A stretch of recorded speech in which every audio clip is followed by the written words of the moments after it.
Vous êtes sur Radio Prague International, à l'écoute du programme francophone diffusé depuis la capitale tchèque.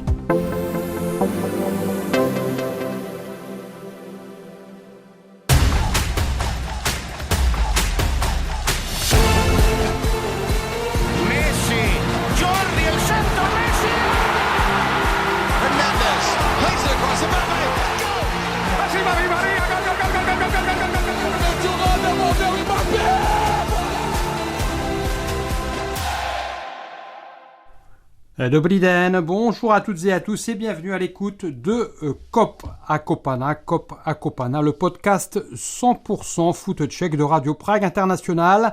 Un podcast présenté en compagnie, comme lors des 3 premiers épisodes, de Lazar Van Parijs, cofondateur du site footballski.fr et co-auteur de l'ouvrage intitulé « À l'ombre du Big Five ». Lazar, ahoy, salut. Ahoy. Alors on se retrouve 2 jours après la nouvelle victoire du Paris Saint-Germain en Supercoupe d'Europe. Alors tout va bien, on suppose ? Bah oui, tout va bien. Le football tchèque est resplendissant. Alors au sommaire de cette émission, Lazar, tout d'abord la nomination, on va quand même revenir dessus, d'un sélectionneur étranger à la tête de l'équipe nationale tchèque. C'est là une première historique, une première qui fait suite à une Coupe du Monde catastrophique et il s'agira de l'Espagnol Santiago Denia.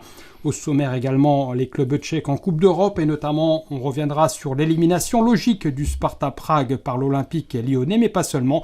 Et puis la reprise de ce bon vieux championnat de République tchèque, une reprise qui n'en est plus tout à fait une puisque 3 journées ont déjà été disputées. Voilà pour le sommaire, Kop a Kopana, c'est parti, très bonne écoute. Alors Lazar Van Parijs, on s'était quitté fin juin, c'était au lendemain de la défaite 3-0 de la République tchèque contre le Mexique pour son 3e et dernier match de groupe à la Coupe du Monde. Cela fait déjà bientôt près de 2 mois. Alors comment ça va depuis d'abord ? Ça va très bien, je suis arrivé en tongs à peu près dans les studios aujourd'hui, à peu près le même état d'esprit que le Sparta lors de sa double confrontation face à Lyon. Tout le monde est bronzé, tout le monde est content, donc c'est la reprise. Alors le Sparta, on en rediscutera, mais le premier thème de cette émission, c'est d'abord Santiago Denia. Qui est cet homme ? C'est le nouveau sélectionneur espagnol de la Représentace, comprenez l'équipe nationale tchèque. Après la très décevante Coupe du Monde vue de Prague, cette nomination, même s'il s'agit d'un entraîneur étranger, et c'est donc une grande première dans l'histoire du football tchèque, n'est pas tout à fait une surprise, parce qu'il y avait une forme de ras-le-bol dans les médias, mais aussi des supporters tchèques. Il y a plusieurs problèmes ici. Le premier problème, comme tu le dis, c'est cette forme de ras-le-bol. On ne sait pas quoi faire, comment faire. Il y a un besoin très clair d'apporter de l'expertise étrangère aujourd'hui dans le football tchèque. Et on le voit parce que les clubs qui réussissent aujourd'hui le mieux sont les clubs qui ont amené justement cette expertise étrangère, que ce soit au travers de joueurs qui ont des compétences et des caractéristiques différentes. On peut penser au Slavia ici, ou d'un point de vue organisationnel, on peut penser au Sparta qui a dû ramener Brian Priske pour gagner des titres et apporter donc cette expertise différente. Donc le football tchèque manque de compétences et de caractéristiques et de qualité qu'il faut aller chercher à l'étranger, et donc la nomination d'un sélectionneur étranger ici est tout à fait normale dans ce sens-là.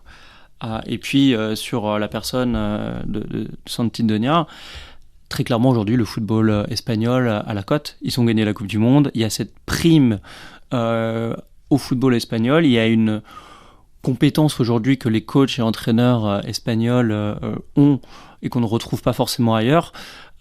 Tu t'as parlé du PSG, mais il a fallu un entraîneur espagnol pour que le PSG gagne double Ligue des Champions consécutive avec Luis Enrique. Oui, il y avait déjà eu un entraîneur espagnol avant Luis Enrique, Unai Emery, et ça s'était moins bien passé aussi. Effectivement, je ne dis pas que tous les entraîneurs espagnols sont de grande qualité, mais il y a quand même aujourd'hui dans les grands clubs et dans on retrouve quand même une certaine forme de performance de clubs qui ont des entraîneurs espagnols. On peut noter quand même que le football européen aujourd'hui est quand même assez dominé par des entraîneurs espagnols parce qu'ils ont la cote, ils ont revu leur formation, ils font souvent du beau jeu, pas toujours, mais souvent, et donc forcément ça triomphe. Ouais, on pourrait également citer l'exemple des Pays-Bas puisque Xavi a été nommé mercredi également sélectionneur. Même si entre Xavi et la Hollande, on peut voir le rapport, le lien avec bien évidemment un certain Johan Cruyff. Johan Cruyff, on en est très loin en République tchèque parce que si on revient sur cette nomination de Santi Denja, c'est aussi parce que parmi les 16 équipes européennes qui étaient présentes à la Coupe du Monde, la République tchèque est vraiment celle qui a le plus déçu, qui n'a laissé finalement aucune trace. 3 matchs et ça a été 3 véritables déceptions, des spectacles même difficiles à suivre. C'est donc aussi par rapport à ça qu'il y avait ce besoin d'un entraîneur étranger. Alors bien évidemment l'Espagne est la nouvelle équipe championne du monde et puis à cette mode. Après Denja, c'est aussi un entraîneur qui a travaillé pendant de longues années avec les équipes nationales de jeunes en Espagne, qui a été sacré champion olympique contre la France de Thierry Henry à Paris il y a 2 ans. Donc même si on le connaissait, il n'était pas forcément bien connu du grand public, c'est quand même un homme de compétences et puis un homme qui a aussi longuement collaboré avec Luis de la Fuente, le sélectionneur qui a conduit l'Espagne à ce titre de championne du monde. Effectivement, c'est quelqu'un qui vient pour faire table rase du passé et insuffler un vent nouveau, un sentiment très différent. Le football qu'il prône est un football à l'opposé du football de Koubek, qui était un football très Miroslav Koubek, donc qui était le sélectionneur, pour la Coupe du Monde, qui était un football très passif, non inspiré, où pendant toute cette Coupe du Monde, on a cherché un leader technique, quelqu'un qui pouvait apporter du danger, quelqu'un qui pouvait porter du ballon, qui pouvait extraire un petit peu de jeu, et on ne l'a pas trouvé. Et donc, on a maintenant Santi Denja qui va justement prôner du jeu, qui va devoir insuffler avec la DTN, la Direction Technique Nationale, une nouvelle formation aussi, de former des joueurs, et c'est aussi pour ça qu'il a été appelé, c'est pour sa capacité à travailler avec des jeunes, à créer un système de formation global pour avoir des jeunes qui sont capables de porter du ballon, de créer du jeu, parce que c'est bien ça le drame aujourd'hui du foot tchèque, ça a été répété à la fin de cette Coupe du Monde, c'est qu'on a des athlètes, le problème des athlètes, c'est qu'ils n'ont pas forcément la maîtrise du ballon. Ouais, donc ça va être justement ça, à mon sens, le plus gros du travail pour Santi Denja, parce qu'on a beau dire qu'avec lui, on peut s'attendre à l'introduction d'un style de jeu inspiré du football espagnol, un football plus technique et davantage axé sur le jeu. Il y aura quand même il reste cette question fondamentale, où trouver ces joueurs, parce que quand on regarde l'Espagne, on voit un style qui est pratiqué dans toutes les équipes. Là, pour l'équipe nationale, il y avait de nombreux joueurs de Barcelone notamment, mais quand on regarde l'équipe première de Barcelone, quand on regarde les équipes de jeunes, c'est exactement la même façon de jouer en République tchèque. On est très loin de cela. Et puis donc il va falloir trouver ces joueurs pour pratiquer ce style. Alors comment faire, même si Santi Denja pour l'instant est très présent, on le voit régulièrement dans les tribunes des matchs du championnat tchèque depuis la reprise. Lui a déclaré cette semaine qu'il avait été agréablement surpris par le niveau du championnat tchèque. Bon, il arrive, il faut quand même qu'il ait un discours positif. Je pense que globalement, tout le monde te dira que le championnat tchèque est un championnat qui a des éléments intéressants, où il y a de la qualité. C'est indéniable. La question, c'est comment on va transformer des individualités en un collectif. Et c'est ça qui a pêché quand même ces dernières années, parce que si on reprend individuellement les joueurs potentiellement titulaire dans ce 11 national, on a de la qualité. On a quand même des joueurs. Souček, même avec West Ham, il arrive à tenir le ballon. Ce n'est pas qu'une espèce de vulgaire numéro 6 qui est là pour casser des attaques, comme il a pu être utilisé en sélection nationale. On a Schulz, avec que ce soit Pilsen ou avec Lyon, a du ballon et est capable d'animer offensivement. Ce n'est pas le Casper qu'on a pu avoir lors de cette Coupe du Monde. Et donc, lui fait son petit tour des stades, son petit tour du championnat, va voir des joueurs, et je trouve ça déjà très intéressant de le voir proche des bancs, proche des terrains, pour justement un peu sentir l'air du championnat et voir comment ça se passe. Le championnat tchèque, voir une grande revue des effectifs, et ça c'est déjà intéressant, et ça montre aussi son engagement sur le projet. Projet qui va forcément passer par un changement de style de jeu, comme on l'a dit, mais également utiliser son expérience à la tête des sélections de jeunes, avec des titres en Euro U17, U19 et au JO. Et donc, il a ce mandat pour repérer, lancer et développer de jeunes talents tchèques. Et c'est ça qui va être intéressant, parce que il va falloir avoir des résultats très rapidement, parce que dès la fin septembre, le 26... Oui, alors on va y arriver justement. Dès septembre, ce sera 3 gros matchs, puisque la République tchèque fait son retour dans le groupe A en Ligue A, donc en Ligue des Nations. Donc c'est le niveau, le groupe élite, on va dire, de cette compétition, donc la Ligue des Champions. Premier match, ce sera la Croatie. 3 jours plus tard, l'Angleterre, donc 2 matchs à Prague. Et troisième match, ce sera où ? Ce sera chez les champions du monde en Espagne. Donc du très costaud d'entrée pour la Tchéquie. Et une des missions aussi essentielles pour Santiago Denia, ce sera quand même de conquérir les cœurs des supporters tchèques. Ça va passer par le résultat, par le style de jeu. On peut s'attendre à voir de nouvelles têtes, de nouveaux jeunes joueurs. Lui-même a indiqué, par exemple, qu'il suivait les matchs d'Anderlecht dans le championnat de Belgique, avec un nouveau joueur tchèque, Karmas, qui est arrivé. Donc voilà, quand même des débuts qui seront il est dans le bain. Il est dans le bain dès le début. À lui de montrer qu'il est capable de nager. Et que dire, en fait, il y a quand même toujours la grande question, entraîneur étranger, mentalité tchèque. C'est toujours ce qui est revenu dans les débats depuis, ça fait 25 ans que je suis le football tchèque. Dès qu'il est question d'un entraîneur étranger, on dit « Ah, c'est pas possible, la mentalité tchèque est spéciale, c'est difficile de s'adapter ». Quel est ton point de vue sur...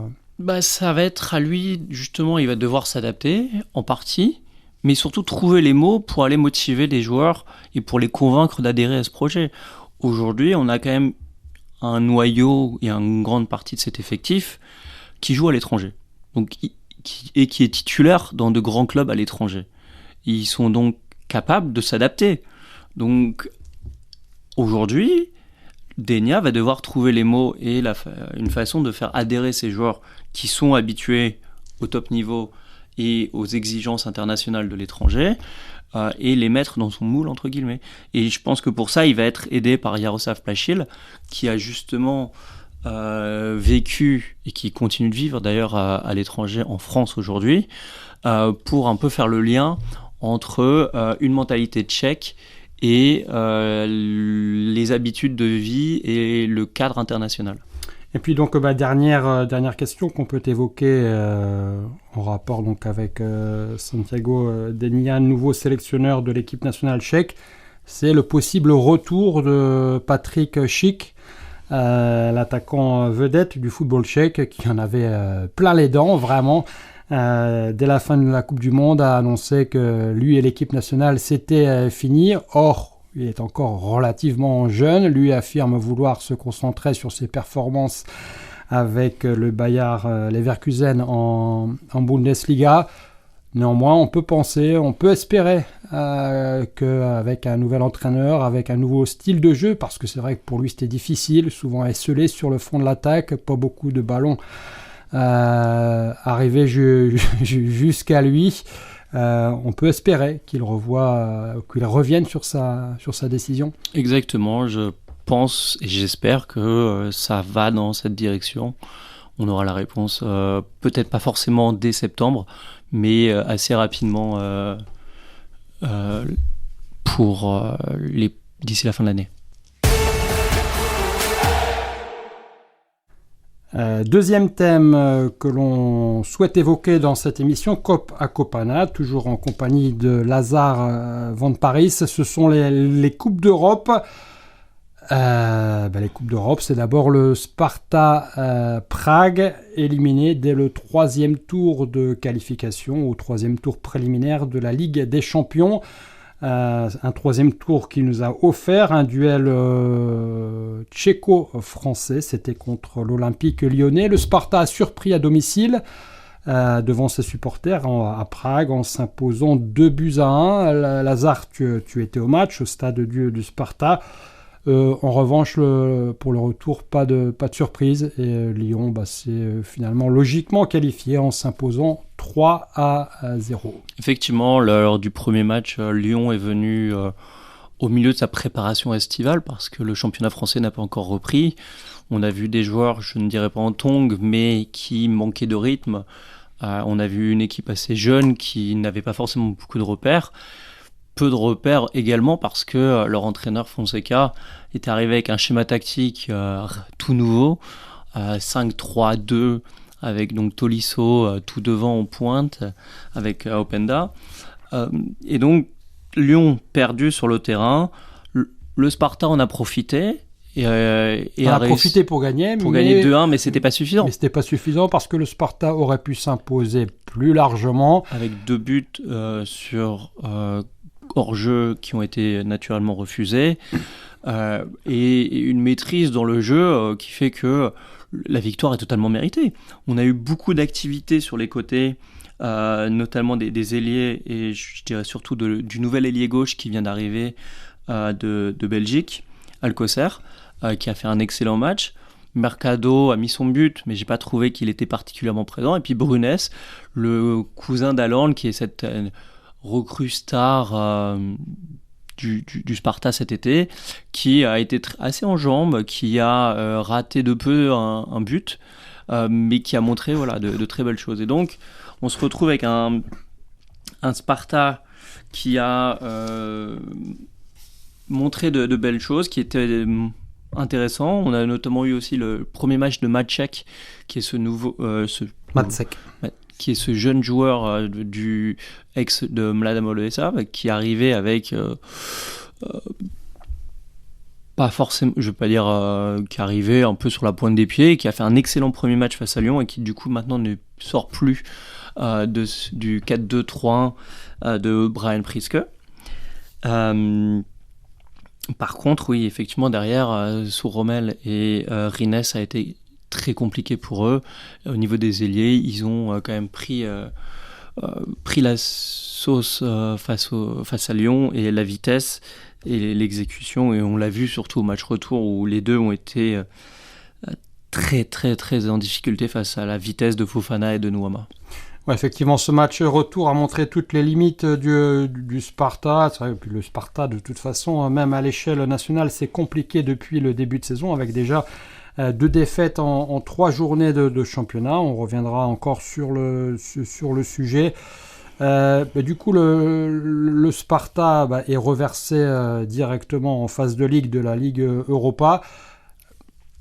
On peut penser que c'est peut-être une bonne chose vu les difficultés des clubs tchèques en Ligue des Champions ces dernières saisons. Alors aujourd'hui, depuis maintenant 3 ans, le champion de République tchèque est directement qualifié pour la phase de Ligue de la Ligue des Champions, alors qu'auparavant il devait en passer par la phase préliminaire.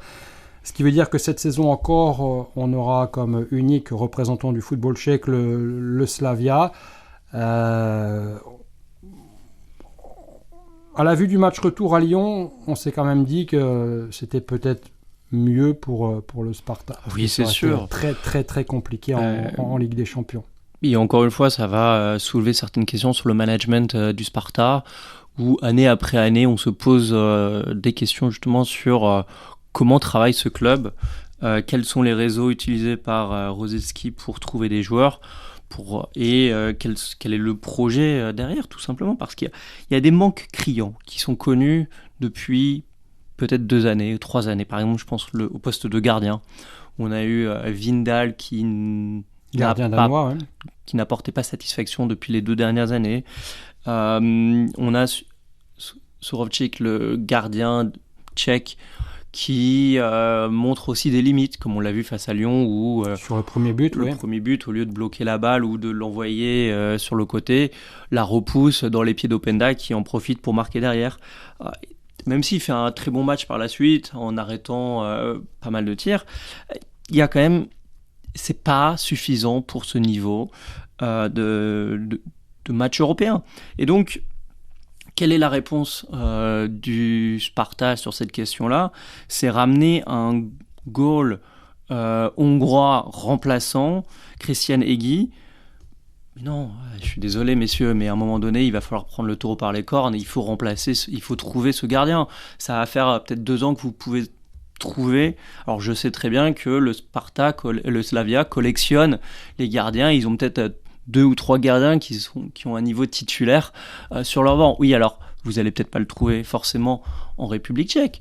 C'est pour ça que vous allez chercher un gardien remplaçant en Hongrie.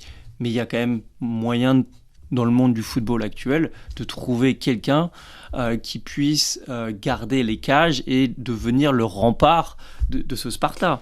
Après, le sentiment que personnellement j'ai avec le Sparta, c'est que on a l'habitude de dire qu'il ne faut pas se remettre en couple avec son ex, mais il y a, je trouve, un manque d'enthousiasme depuis le retour la saison dernière de l'entraîneur danois Brian Priske, qui avait été le grand artisan des 2 titres de champion que le Sparta était parvenu à décrocher en 2023 et 2024.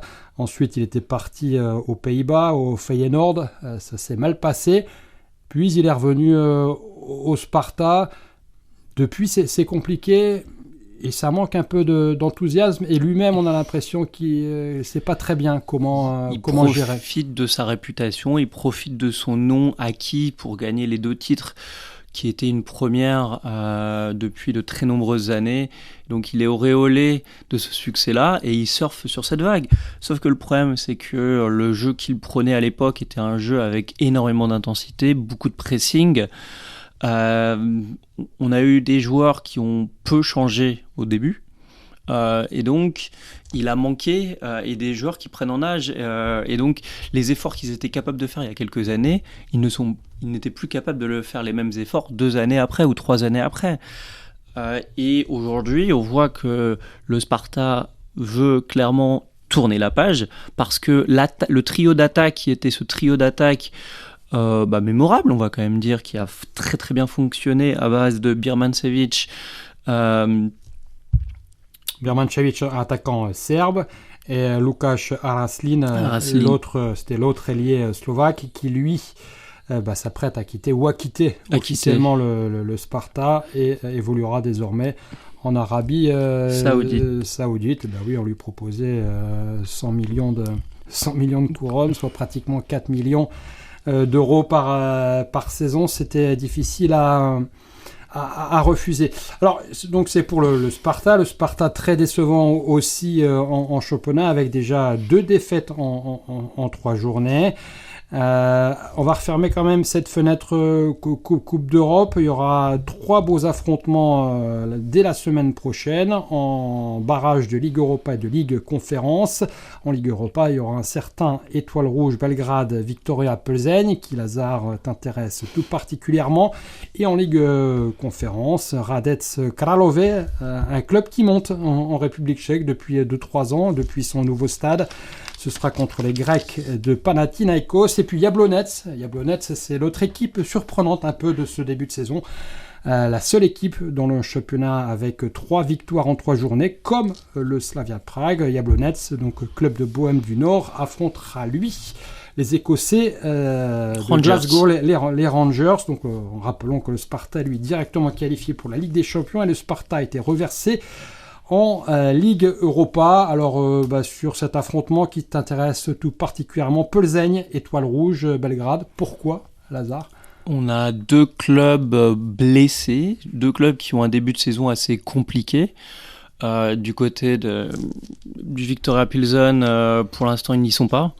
On l'a vu lors des qualifications. Ils ont bénéficié de l'élimination de Karviná, impliqué dans une affaire de scandale de corruption, pour récupérer cette place. Karviná qui avait remporté la coupe de Tchéquie la saison dernière, oui.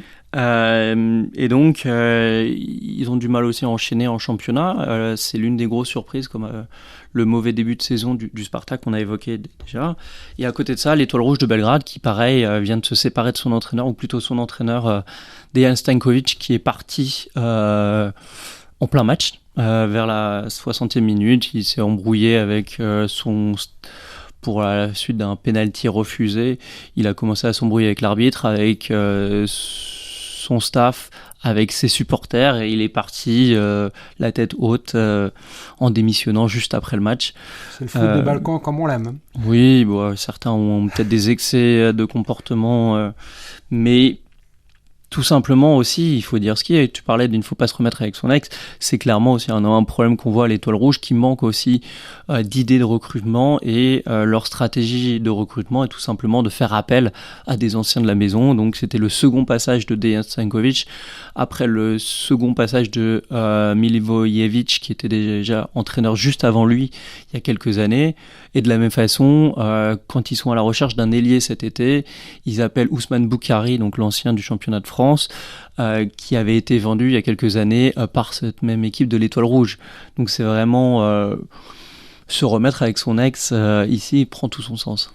Donc un favori malgré tout pour toi entre ces deux équipes bien mal en point, Viktoria Plzeň ou Étoile Rouge? On va surtout voir les premiers pas d'Albert Riera, l'ancien entraîneur de Bordeaux, connu pour aussi ses coups de sang et sa capacité à s'embrouiller avec absolument tout le monde. Lui qui a tenu que quelques mois à l'Eintracht Francfort cette seconde partie de saison.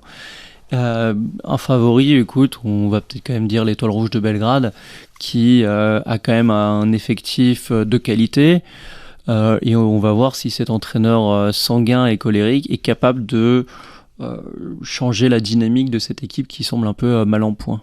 Bon, perso, je mettrais plutôt une petite pièce sur Plzeň. Je pense que le Viktoria va remonter la pente assez vite, et même en championnat, où ça se passe mal aussi. C'est une des surprises de ce début de saison, le Viktoria Plzeň, qui a de grandes ambitions. La principale est de pouvoir concurrencer le Sparta et le Slavia, les deux grands clubs de Prague. Le Viktoria qui a désormais un propriétaire reçu également un milliardaire, qui fait des affaires dans la fabrication d'armes notamment. Ça se passe mal donc pour le Viktoria Plzeň dans la Liga, c'est-à-dire le championnat de République tchèque, même si le dernier match, c'était un déplacement à Teplice en Bohême du Nord, a donné lieu à un bien beau spectacle. Alors pas forcément pour les entraîneurs et les supporters de Plzeň, 5 buts partout. Le football champagne, comme on aime, deux équipes qui, en début de saison, ont peut-être... Football gruyère, non ? Il va falloir régler la mire. Il y a quand même, surtout pour Plzeň, qui a été quand même assez connu pour avoir une défense assez effective, en prendre 5 dans la musette est assez étonnant. Et donc, il va falloir, là aussi, régler la mire. Alors, ce championnat de République tchèque, 3 journées ont déjà été disputées. La première... a eu lieu une semaine seulement après la finale de la Coupe du Monde. Alors rappelons que la trêve hivernale en République tchèque est traditionnellement assez longue. 3 journées, 3 victoires déjà pour le Slavia. Et alors, il n'y a pas que le Slavia. Jablonec pour l'instant parvient à tenir le rythme, puisque le club de Bohême du Nord a remporté lui aussi ses 3 matchs, mais en inscrivant seulement 5 buts. On peut déjà craindre, puisque le Sparta est déjà 6 points derrière le Slavia, Plzeň 7 derrière, que ça va être une promenade de santé une fois encore cette saison pour le Slavia en championnat. Effectivement, pour l'instant, le Slavia démarre de la meilleure des façons. Que ce soit sur le terrain qu'en dehors, je vais encore reparler du mercato, mais le Slavia frappe très fort. Ils ont dépensé quasiment 27 millions d'euros jusqu'à présent, ce qui leur permet d'acquérir de nombreux joueurs en pensant au futur.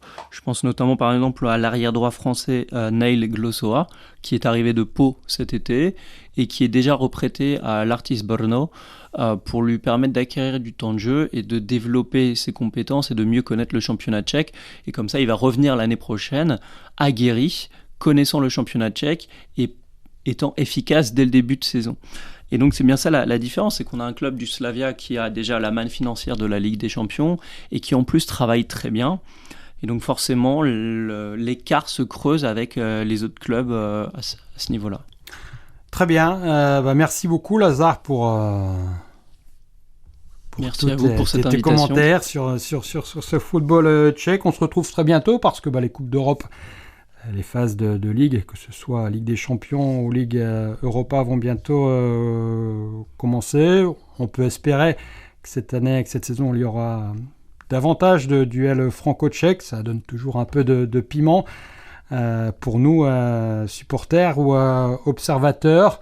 On rediscutera aussi du championnat. Il y a pas mal de joueurs africains, français aussi, dont on pourra parler. En attendant, merci beaucoup, donc Lazare, encore une fois. Merci aussi à vous, chères auditrices et chers éditeurs, d'avoir écouté ce podcast 100% football tchèque de Radio Prague International, COP à Kopan. À très bientôt. De nouveau à l'écoute. Naslyšenou. Ahoj. Naskle.